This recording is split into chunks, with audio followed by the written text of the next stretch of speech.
I would like to show you how architecture has helped to change the life of my community and have opened opportunities to hope. I am a native of Burkina Faso.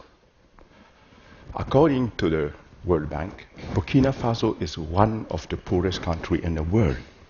But what does it look like to grow up in a place like that? I am an example of that. I was born in a little village called Gando.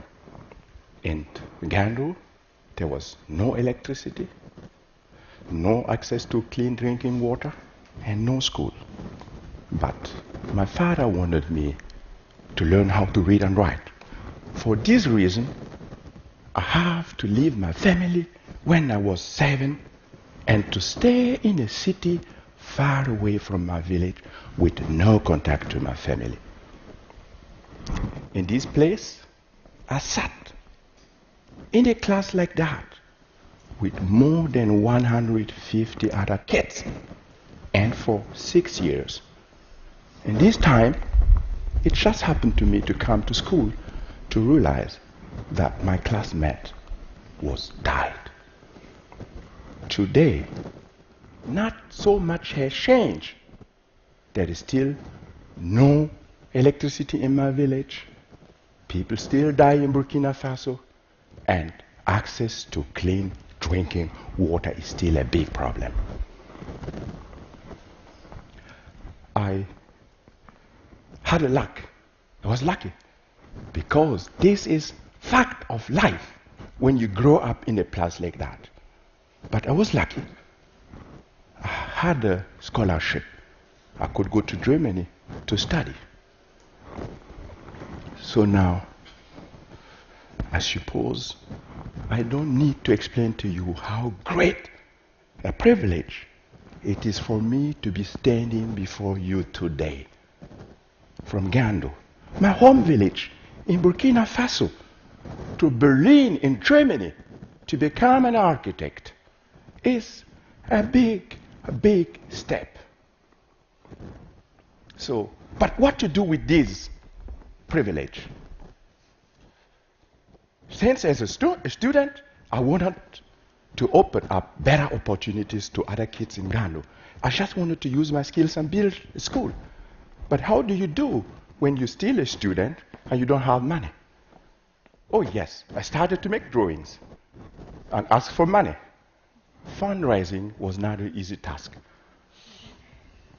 I even asked my classmates to spend less money on coffee and cigarette, but to sponsor my school project. You will wonder, 2 years later, I was able to collect $50,000. When I came home to Gando to bring the good news, my people was over the moon. But when they realized that I was planning to use clay, they were shocked. A clay building is not able to stay in a rainy season, and Francis wants us to use it and build a school. Is this the reason why he spent so much time in Europe studying instead of working on the field with us? My people build all the time with clay, but they don't see any innovation with mud. So I had to convince everybody.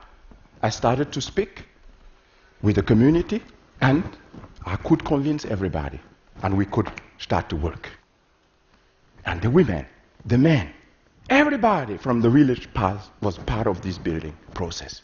I was allowed to use even traditional techniques. So clay floor, for example, the young man comes and stands like that, beating. Hours for hours, and then their mother comes, and they beat in this position for hours, giving water and beating. And then the polisher comes. They start polishing it with a stone for hours. And then you have this result. Very fine, like a baby bottom. It's now Photoshop. This is the school, built with the community. The walls are totally made out of compressed clay blocks from Gando. The roof structure is made with cheap steel bars normally hidden inside concrete. In the classroom, the ceiling is made out of both of them used together. In this school, there was a simple idea to create comfort in the classroom. Don't forget, it can be 45 degrees in Burkina Faso. So with simple ventilation, I wanted to make the classroom good for teaching and learning. And this is the project today. 12 years old, still in best condition. And the kids, they love it. And for me and my community, this project was a huge success. It has opened up opportunities to do more projects in Gando. So I could do a lot of projects. And here, I'm going to share with you only 3 of them. But the first one is the school extension, of course. How do you explain drawings and engineering to people who are neither able to read nor write? I start to build a prototype like that. The innovation was to build a clay vault. So, and then I jump on the top like that with my team. And it works. The community is looking, it still works. So we can build. And we keep building, and that is the result. The kids are happy, and they love it. The community is very proud. We made it. And even animals, like these donkeys, loves our buildings. The next project is the library in Gando.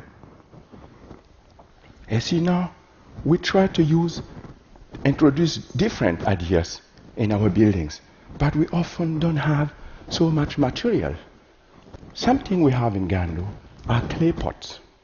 We wanted to use them to create openings. So we just bring them, like you can see, to the building site. We start cut them, and then we place them on the top of the roof before we pour the concrete, and you have this result. The openings are letting the hot air out and light in. Very simple. My most recent project in Gando is a high school project. I would like to share with you this. The innovation in this project is to cast mud, like you will cast concrete. How do you cast mud? We start making a lot of models, like you can see, and when everything is ready, when you know what is the best recipe and the best form, you start working with the community. And sometimes I can leave. They will do it themselves. I came to speak to you like that. Another factor in Gando is rain. When the rains come, we hurry up to protect our fragile walls against the rain. Don't confound with Christo and Jean-Claude. It is simply how we protect our walls. The rain in Burkina comes very fast. And after that, you have flood everywhere in the country. But for us, the rain is good. It brings sand and gravel to the river. We need to use to build. We just wait the rain to go. We take the sand, we mix them with clay, and we keep building. That is it. The Gando project was always connected to training the people, because I just wanted one day, when I fall down and die, that at least one person from Gando keep doing this work. But you will be surprised, I'm still alive. And my people now can use their skills to earn money themselves. Usually, for a young man from Gando to earn money, you have to leave the country to the city, sometimes leave the country, and some never come back, making the community weaker. But now, they can stay in the country and work on different building sites and earn money to feed their family. It's a new quality in this work. Yes, you know it. I have won a lot of awards through this work. For sure, it has opened opportunities. I have become myself known. But the reason why I do what I do is my community. When I was a kid, I was going to school. I was coming back every holiday to Gando. By the end of every holidays, I have to say goodbye to the community, going from one compound to another one. All women in Gando will open their clothes like that and give me the last penny. In my culture, this is a symbol of deep affection. As a 7-year-old guy, I was impressed. I just asked my mother one day, why all these women love me so much? She just answered, they are contributing to pay for your education, hoping that you will be successful and one day come back and help improve the quality of life of the community. I hope now that I was able to make my community proud through this work. And I hope I was able to prove you the power of community and to show you that architecture can be inspiring for communities to shape their own future. Merci beaucoup. Thank you. Thank you. Thank you. Thank you.